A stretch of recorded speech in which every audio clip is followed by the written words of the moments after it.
Electrocast. They say to only bring what you can carry.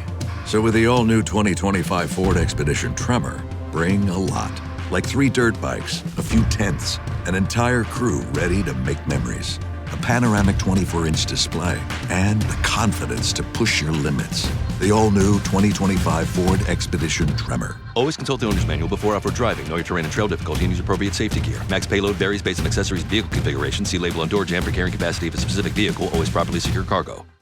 The #1 selling product of its kind with over 20 years of research and innovation. Botox Cosmetic, onabotulinum toxin A, is a prescription medicine used to temporarily make moderate to severe frown lines, crow's feet, and forehead lines look better in adults. Effects of Botox Cosmetic may spread hours to weeks after injection, causing serious symptoms. Alert your doctor right away as difficulty swallowing, speaking, breathing, eye problems, or muscle weakness may be a sign of a life-threatening condition. Patients with these conditions before injection are at highest risk. Don't receive Botox Cosmetic if you have a skin infection. Side effects may include allergic reactions, injection site pain, headache, eyebrow and eyelid drooping, and eyelid swelling. Allergic reactions can include rash, welts, asthma symptoms, and dizziness. Tell your doctor about medical history, muscle or nerve conditions including ALS or Lou Gehrig's disease, myasthenia gravis, or Lambert-Eaton syndrome, and medications, including botulinum toxins, as these may increase the risk of serious side effects. For full safety information, visit BotoxCosmetic.com or call 877-351-0300. See for yourself at BotoxCosmetic.com.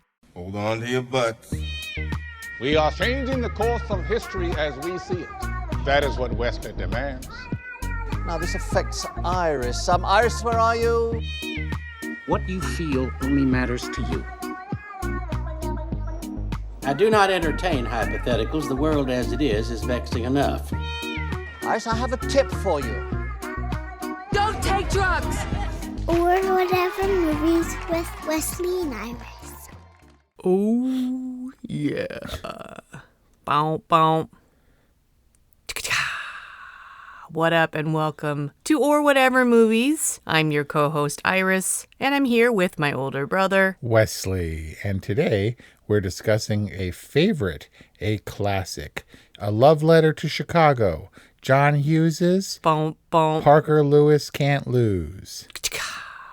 Parker Lewis. You never watched Parker Lewis Can't Lose? Did you know that there was a Ferris Bueller's Day Off TV show that competed with Parker Lewis? It didn't last as long. Was it starring Matthew Broderick? No, but he claimed to be the real Ferris Bueller, whereas the movie, in the world of Ferris Bueller's Day Off, the TV show, the movie existed. And at one point, Ferris brought out a cardboard cutout of Matthew Broderick and cut its head off. And Jennifer Aniston, pre-Friends, was Jeannie, the sister. No way. Yep. And then I do not know why, but at one time they full-on smooch. Who does? Ferris and Jeannie. I'm sorry. Wait. Ferris and Jeannie made out? Yeah, maybe that's just what they figured that people wanted in the 80s, was if you have a hot sister in a movie or a TV show, then at some point you have to smooch them. No. Ew, you have a hot sister. Yeah, but not in the 80s. You weren't hot. I wasn't? Nope. I think I took one of Dad's shirts. I cut off the sleeves and I fringed the hem, like the bottom hem. Yeah. And then I cut like a boat neck, and then I was wearing like an off-the-shoulder fringe t-shirt. That's kind of hot. What, please, is a boat neck? Like a wide-necked shirt where you can show your shoulder. Were you aiming for Jeannie or for... like 80s rock and roll, Holmes? Is it so weird that Ferris and the sister kissed when in real life Ferris and the sister kissed? This was a movie of boning. What do you mean? Matthew Broderick and Jennifer Grey were engaged. No way. They were together until horrible circumstances tore them apart. Oh, no. And Ferris's parents, as a result of this movie, boned and married and had 2 kids before divorcing. Whoa. Really? Yep. The Buellers were actually married? After this movie. And the Bueller siblings were engaged? Yep. And Rooney boned his career after this movie. Didn't he get, like, bitten by a shark or something? Our spoiler of Beetlejuice, available at orwhatevermovies.com or wherever you get podcasts. What did he do again? Child porn? He had images on his computer I don't know that he did anything, but he pled guilty to felony possession of images and is on a registry and stuff. Do we have any sympathy for Jeffrey Jones? So you remember Little Children and Jackie Earle Haley? Yeah. So they're not red-eyed demons. The people who have, sexual disorders or whatever, if you hurt people, then you're evil and you need to be put down. If you have these things, then it's a mental issue that needs addressing, and maybe you shouldn't be allowed around society. But sometimes you can't help that. So I say that only in justification of my admiration, absolute admiration for Jeffrey Jones. I loved him in Amadeus. I liked him in Deadwood, which is long after the fact. He is so good as Rooney in this movie that I am like, okay, he could be a terrible person, but I love him in this role and this character. And what about Beetlejuice? And in Beetlejuice, yeah, he's definitely a talented comedic actor. And he's got the right face. One look at Rooney's hapless. It's a little bit like Will Ferrell, where when he's actually serious, so you are aware your son is not at school today, and he's all serious. And then when Grace says he sounds like Dirty Harry, it's almost hard to take him seriously because the rest of the movie is this sort of one-man play of buffoonery. Wait, on Ed Rooney's part? Yeah, he's almost separate from everyone else for the majority of the movie. Gotcha, yeah. He's in all of his scenes solo. My favorite Ed Rooney moment is when Sloane compliments him and he gives like a bashful little smile, thank you. She's so earnest, and it's never real, though. No, her grief and her compliment. I've decided that Ferris Bueller exists in a Tarantino-like world, a John Hughes-averse. There's no way the things that went down in The Breakfast Club could possibly happen with even a reasonably intelligent adult at the helm. And it's horrific in the things that the kids get away with in this universe. The idea that Ferris could show up in the trench coat and hat and play Sloane's father convincingly, that Cameron could dupe him on the phone, that Sloane could say, I want to thank you for your warmth. And she calls him Ed. You're a beautiful man. And he's like, thanks. And then he falls for it. It's not right. It's alternate universe stuff. For whatever reason, he buys the kiss, and he's like, so that's how it goes in that family. But then when they tear off in the Ferrari, he stomps back into the school, and from there on out, he's on a mission. He's out to get Ferris Bueller. Yeah, with spy mission, light jazz music or whatever. Or like when mom is checking on Ferris, and it's that super dramatic music, and then the moment she opens the door and she sees that the mannequin is in bed, even though she thinks it's Ferris, it turns into like lullaby music. Yeah. And then she closes the door, and then she has a second thought about it, and the mystery music comes back in.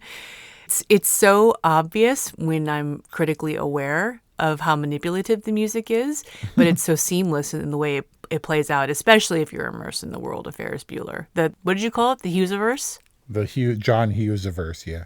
It takes him a long time to figure out that he's been had. There's a lot of weird, unexplainable things, inexplicable things about Ferris Bueller's Day Off, and I was thinking about them last night. But then I was like, really? I mean, is it even worth questioning why Ed Rooney is so intent on getting inside of the Bueller home? He knows they're not there. Where is Abe Broman? And why isn't he making his 12:30 luncheon? And there's more, but why? It's not worth dissecting Ferris Bueller's Day Off. The implausible parts. The plausibility is totally obvious in the John Hughes-averse. Tarantino is ridiculous, where in Kill Bill, on international flights, they have holsters. They have like umbrella slots for your katanas on the planes to Japan and on motorcycles and stuff. And just in this world, Ferris can't lose. And everything revolves around him. How many times is he within 2 feet of his dad making direct eye contact? At least 3. 1 outside the restaurant, 2 in the stopped taxi cabs, and 3 on the street in the big race home. Yeah, and that's to say nothing of him talking about how choice Cameron's dad's Ferrari is when his dad is in the stall behind him. That's how we introduced the dad at the right. restaurant. He comes so perilously close to being caught. And then I don't know what really would have happened. If they caught him out, what would they do? He'd be like, what, I only have 2 absences. I felt better. And Cameron was a bad influence. So he came over and picked me up and we thought we'd do something fun. Is it so bad, Dad, you know? Yeah, no, when you really think about it, the stakes really aren't that high. I mean, maybe they're high for a high schooler where getting grounded or just having your parents mad at you in general is kind of the end of the world. But really, when it comes down to it, I mean, Cameron did destroy what would it have been? Maybe a $80,000-$90,000 car at the time? At the time, I think maybe, but only 100 made. One video I heard or watched valued that car at around $250,000, and I don't know if that's modern in dollars. 1986. Well, now it would be considerably more. Whoa! But the Fry family seemed to be able to afford it. Yeah, they had that jalopy, that Model T or whatever in the background. He had that room on stilts would have been the dream home for anybody, you know, and that's the garage. Right. It's actually kind of mean that Cameron would have such a beater on the gravel driveway by the house. Did we ever see Cameron's POS on the driveway? He got into the car and he's he'll make me feel guilty. I'll go. And then he like revs the engine and screams in his little beater golf cart car. Oh, man. And the next scene, he's in the kitchen and they're just hanging out. And why is Ferris Bueller wearing a suit? Oh, because he's, in those early scenes, he's wearing a different outfit in every single scene. He's just messing around. This is the day that lasts a week. So I wanted to get into the editing of this movie. Apparently it was really long, 2 hours, 45 minutes. The cast saw a screening and nobody laughed. They thought, oh, this is a disaster, like First Blood, like original Rambo style. So John Hughes and editors sequestered themselves and pounded out like an hour, 45-minute cut. And boy, does it show the change in quality. I think it's marvelous that Cameron was so resistant to go to Ferris's house, and he got out of the car and was jumping around all pissed and frustrated. And then we don't see him again. And then we have Rooney where he thinks he's talking to the real Mr. Peterson. You see his eyes shoot open and the church bells are bonging when he looks at the call on hold. And we're like, oh my God. Because he's been talking to this dude for a while now. And then it cuts to Cameron. I should say you do. That's the reveal that Cameron actually decided to go to Ferris's house. And was that the result of all the editing and everything that was on the cutting room floor? Maybe. But the iconic museum scene, test audiences didn't like it. And they recut it, and now it's mesmerizing.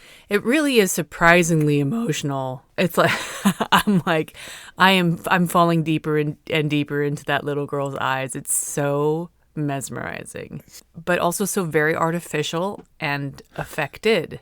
When they're doing their arms crossed diagonal stance. Yeah. It's so artificial and yet effective. It's stylish. And I mean, I loved this movie as a kid. And I love this movie as an adult. Just this world where you can't possibly be as cool, as confident, as calm as Ferris Bueller is. They go to all the things and they have the money to eat pancreas and they go to the museum and they go to the ball game and they're on TV. Then you can pose in those dramatic shots and have your friends play along and go everywhere with you and stand on the railing in the Sears Tower and stuff. It's also worth noting how clean it is. For kids running amok, kids with resources running amok, this stays really light. Well, I mean, the Buellers aren't that bad off. Jeannie drives a pretty nice car. It's so weird that you say that. Kelly said the same thing. She's like, Ferris got a computer and she got that car. And I was like, yeah. She's like, that's a nice car. I'm like, dude, that's a Fiero. Maybe it's just because like later on in the later 90s and 2000s, that's like a meth head car. Like I was like, oh, you got a Fiero. What a dirtbag. Huh. Well, it's a sports car. It's not like a Toyota Tercel or something. Yeah. What I'm saying is these days, kids with resources running amok looks like, I don't know what. like a drug-addled, like rager kind of a situation. Like, this is very clean. They go to a ball game. I mean, how Americana. They go to a parade and a museum. Right, but for rich kids, the scummier stuff and the like baggy pants and just being like Skater Rex or whatever, that was more like Clueless. Maybe 10 years later, here the kids are wholesome, clean cut, and clean. They're very clean. You know, it was kind of a revelation to me, this idea that Ferris Bueller is a slacker. Is he a loser? Are they all losers? I don't think that Ferris has any real use for high school. You know, not that I condone fascism or any ism for that matter. Isms, in my opinion, are not good. One should not believe in an ism. One should believe in himself. I quote John Lennon. I don't believe in Beatles. I just believe in me. Good advice there. After all, he was the walrus. I could be the walrus. I'd still have to bum rides off people, right? He doesn't need high school because he's not really... that statement doesn't say anything. It's not knowledgeable about fascism or socialism. He's just... Ferris is beyond. You remember in the ball game where he says, hey, Cameron, you realize that if we played by the rules right now, we'd be in gym? And then they laugh. And then they cut to Jim. Yeah, they cut to the hapless poor bastards in gym, and that one big galoot guy is like struggling and like lurching along. Can you picture Ferris Bueller in high school? That's a great question. Or Cameron, for that matter. Sloan, absolutely. But he exists in a world where the entire microcosmic universe is contained to this one single day where Ferris is king and is on the parade float and is the sausage king of Chicago. He somehow transcends high school, and the slacker persona is really just Rooney's perception of Ferris Bueller. He's just the Strickland of this universe who's like, you're a slacker and you'll always be a slacker. I like it. Ferris was about to graduate anyway, and the stakes for Ferris was never, is he going to get caught? Is he going to get busted? Is he going to get in trouble? Is he going to ruin his parents' trust in him? The stakes for me was always the idea that Rooney could leverage another year of high school. Remember Dead Poet Society? And what's his nuts couldn't handle the idea of going to medical school that his rich dad was going to pay for. Oh, man. Another year of high school would be a death sentence for Ferris, at least in my mind as a kid. That's not you. What does Leonardo DiCaprio say in Titanic? They've got you trapped, Rose. And you're going to die if you don't break free. Maybe not right away because you're strong. But sooner or later, that fire that I love about you, Rose, that fire is going to burn out. Running a business comes with a lot of what-ifs. But luckily, there's a simple answer to them. Shopify. It's the commerce platform behind millions of businesses, including Thrive Cosmetics and Momofuku. And it'll help you with everything you need. From website design and marketing to boosting sales and expanding operations, Shopify can get the job done and make your dream a reality. Turn those what-ifs into... Sign up for your $1 per month trial at shopify.com/special offer. You're tuned into Auto Intelligence, live from Auto Trader, where data, tools, and your preferences sync to make your car shopping smooth. They're searching inventory. Oh, yeah. They find what you need. They're gonna find it. They can make a budget for your wallet to help you succeed. Pricing's precise and true. So true. It's smarter car shopping. Ooh. Just for you. Oh, it's just for you. Ooh. Find your next ride at autotrader.com. Powered by Auto Intelligence. That fire in Ferris, it would die. And so Ferris must be set free, and he must be saved. Save Ferris. That's a good band name. That's a great band name. I think you should start a ska band. No, I think I'd go with something that hasn't been done, like Rooney. Oh, wait, there's a band called Rooney. Where's the Cameron Fry band? They're opening for the Lieutenant Dan band. Isn't that Gary Sinise's real band? Yeah. Or there's Jeff Bridges and the Abiders. It's pretty good, actually. Yep. So were there any, I want to know, were there any revelations this time watching Ferris Bueller? I don't know that I ever made the Charlie Sheen connection. Isn't that weird? No, it's not at all weird that Charlie Sheen was like a pasty, red-rimmed eyes mess in this movie. You mean that was just Charlie Sheen? Yeah. He said he stayed up for 2 days to look all burnt out. But the crazy thing about the John Hughes-verse is that Boy in the Police Station is the turning point for the genie character. He's the voice of wisdom in this movie. So strange and so out of character. And her demeanor, well, actually, it doesn't change her permanently. It's a reprieve because she gets her, when she's screaming at her mom while she's driving and getting pulled over and getting another ticket and losing the damn Vermont deal for her mom. But for that moment, she's like giggly and stumbly and stuff, and it's bizarre. Yeah, it's like her best Julia Roberts performance when she's going down those stairs in the police station. And then singing Dankeschön for some reason, a song that I had never heard, did not know until this movie. But the strangeness of the Charlie Sheen character and how that completely flips Jeannie's character. And then Kelly was like, I don't get the Shauna thing. Like, is she really Shauna? Because she gave her real name. And then the choir is like, Shauna. Shauna. That was weird. But the strangeness of that character turning Jeannie's head and completely shifting her personality, albeit temporarily, makes me think of this internet theory. Have you heard this idea that Ferris Bueller's Day Off is actually the Cameron Fry story? I mean, isn't it? He has his moment of reckoning where he learns to stand up for himself, and that's thanks in part to his imaginary friend, Ferris Bueller, who knows what he's saying. After he hangs up the phone, he's like, I'm dying. And Ferris is like, you're not dying. He was sick. It's strange that Ferris plays sick on the same day that Cameron's sick, that he knows that Cameron's not really sick, that he can feel good. I feel good. I feel really good if he wants to, that he can stand up to his dad, take the car out if he wants to, that he can get away with outrageous stuff. Go to the parade, go to the museum, go to the ball game if he wants to, because Ferris is another part of his personality that's yearning to break free and be ultra cool. And Ferris can do anything. I can't do anything. Ferris can do anything. That's what he would want to be. This is like the Lost Boys grandpa theory. Right? I feel like maybe there's just 80s conspiracy theorists. You know, they've got a lot of time to think about these things.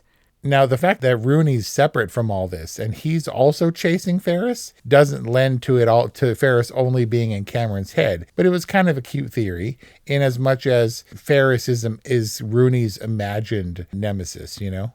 I came to the realization for the first time rewatching this movie that when Rooney gets spit on by the Ferris-looking lady with the sideburns or whatever in the jacket at the arcade, he's toweling his face off, and just how hapless and clueless Rooney is. Maybe it's like outside of, like he's a fish out of water, outside of his school element. He does that terrible wind up with the napkin that he dries his face off with. And he says, what's the score? And he said, nothing, the pizza guy. And he said, who's winning? And the pizza guy takes a long, hard look at him, this dummy in a suit. And he's a pizza man with an apron. He's like, the Bears. The Bears don't play baseball. So far removed from sports am I as a kid that I had to be nearly half a century old before I realized that guy was like, this idiot, and said the Bears. And Rooney didn't even flinch. In fact, he does his baseball pitch windup. Oh, yeah, and tosses the napkin into the trash. Does he have the corner of his tongue poking out of his mouth when he winds Rooney? up? Yeah, when he throws the napkin, winds up and throws it into the trash can. But like, is Cameron sick? Is he really sick? Because he's definitely not sick. At the end, he feels really good. Is it all psychosomatic? Absolutely. It's all psychosomatic. He's heartsick and lost. And as annoying as Ferris Bueller might be from Cameron's perspective, maybe Ferris is right that this is exactly what Cameron needs. But I confuse this for some reason with some kind of noble purpose of like freedom and enjoying life and carpe diem. But really, is it just a big goof? Like just luck?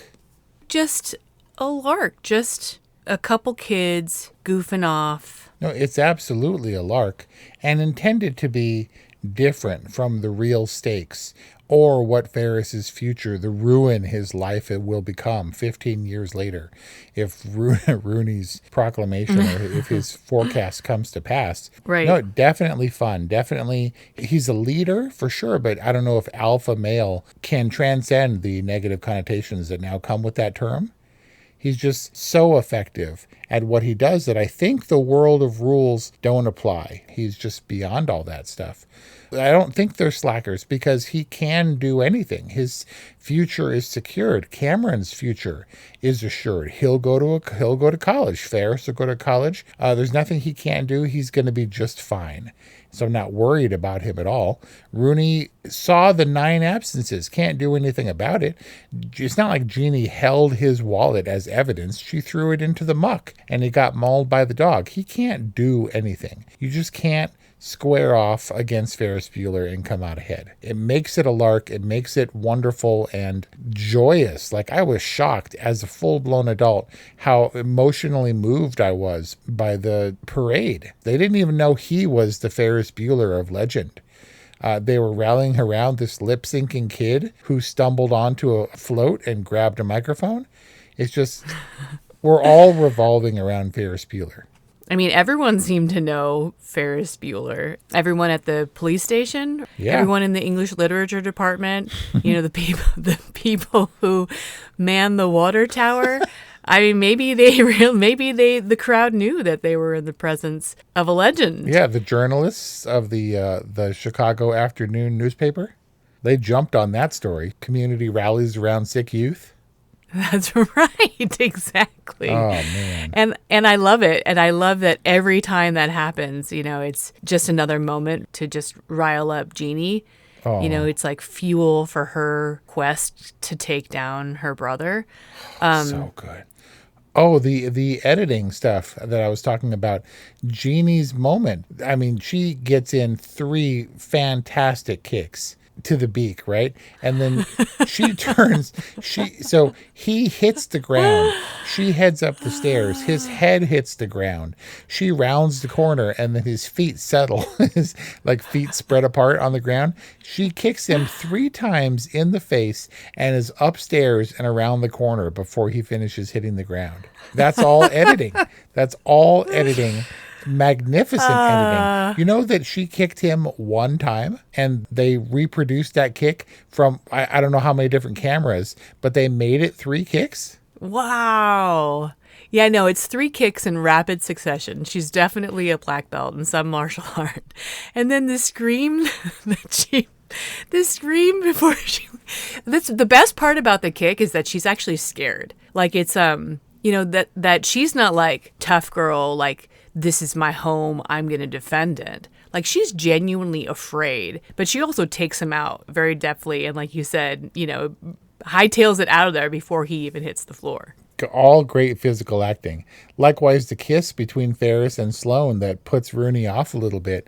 That was like a quick kiss. They kiss and it wasn't a big deal, but they drew it way out. They cut to Jeffrey Jones going like,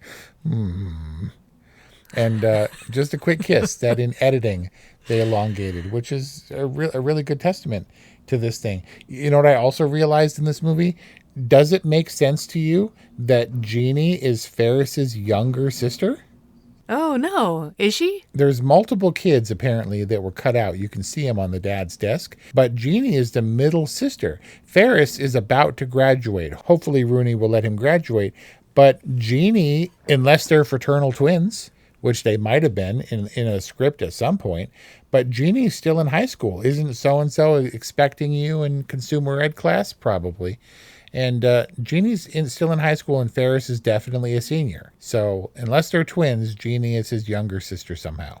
I mean, I guess it doesn't, story-wise, it doesn't necessarily matter. She has to at least be a junior to be driving. Right? She has her license, driving effectively and fast. She wasn't drifting or anything like they do in movies, but she was hauling ass in that station wagon. She may be a younger sister, but how does it feel to be a genie, Wes? A genius? No, it feels great. A genie. A genie. What do you mean? Because I seem to recall that you got the car and I got the computer. By computer, do you mean horse? No, I mean clackety clack. Also, our ages being there's considerably more distance between our ages and Ferris and Jeannie's. And your point is? And my point is, I got Dad's 1982 Toyota Celica Supra beater, where if I was going up a hill, I had to turn the heater on, and they had the pop-up headlights that stopped working, so I had to manually crank them up so they were bug-eyed and open all the time. And then you got Mom's shiny Honda Accord. Yeah, I feel really bad for you. I don't know about shiny. You definitely got the banana boat, and I got the Fujitsu laptop computer. I don't know about that, but I remember this movie fondly because I had my share of ditch days. I definitely ditched school, never did anything remotely as cool as Ferris, possibly because I wasn't mobile and Mom and Dad weren't quite as rich. But I remember being sick one day, being legitimately sick, and they let me stay home, and Dad went to work, and then he came home on his lunch with a VHS copy of the newly released or relatively newly released Ferris Bueller's Day Off and put it on for me. And I was so touched and I was so excited because Dad went out of his way to pick up the VHS for me. And that's one of my favorite memories, that Dad actually believed me and then went out and took pains to do something that he knew that I would like. Aww. This movie probably held a special place in Dad's heart, being from Chicago, and, you know, him maybe being, I don't know if slacker is the right word, but definitely a kid who, it sounds like, from all the stories he told, did his own thing. This was a character and a story set in a place that was near and dear to his heart. It's really sweet and everything, and it also tracks. I want to do the Ferris Bueller's Day. I mean, I can't believe in this day and age that somebody hasn't tried to replicate the Ferris Bueller Day in Chicago. Someone did recreate Ferris's Room. There was a Ferris's Room short film or documentary or something, or a show, where this lady set about finding all the elements to recreate the decorations in Ferris's room. Like the Union Jack flag on the door and the stereo and the computer and all that? Band posters and trophy and stuff, yeah. I mean, as adults now, I can't see this movie as anything other than a reminder to enjoy life like maybe you did or didn't do as a kid. And your final rating is? I've decided, because I waffle back and forth a little bit. Breakfast Club is in high contention, but this is my favorite John Hughes movie. This movie undeniably has magic. Super quotable, lots of references. It started this whole trend of mid-credit sequences and post-credit sequences. Indelible impact. I think a necessary movie for just about anyone. I'm going to give it a totally. And that's our discussion on Ferris Bueller's Day Off, a movie from 1986. I watched it on Netflix. Yeah, and what do you think of Ferris Bueller? I think it's bow. Oh yeah. Can I give it an oh yeah? Yeah, oh yeah. We hope you're enjoying it. Totally summer here at Or Whatever Movies, and you're gearing up for Vampire Month and our 5th annual Halloween horror movie marathon. Thank you for listening. If you enjoyed this episode, please let us know. 818-835-0473 or whatevermovies@gmail.com, and check out all the movies we referenced in this discussion, including Titanic, The Lost Boys, at orwhatevermovies.com or wherever you get podcasts. Thanks for listening, and you're still here? It's over. Go home. Electricast. Welcome to the Candle Power Hour. Come with us backstage behind the scenes of show business spanning over 4 decades and bringing you the experiences that can only be told by the people who were there. Our guests are from the A-list, the F-list, and everyone in between. Get set for some of the most insane, hilarious, and inspiring stories you will ever hear. I'm Mercury. And I'm Diego. Your hosts for the Candle Power Hour. You deserve better health care, and so do we all. Medicine in America is a podcast that shares real stories of patients and doctors reshaping the future, because the revolution in care isn't coming, it's already here. Real stories, real change, a better future for healthcare. Electricast. Electricast.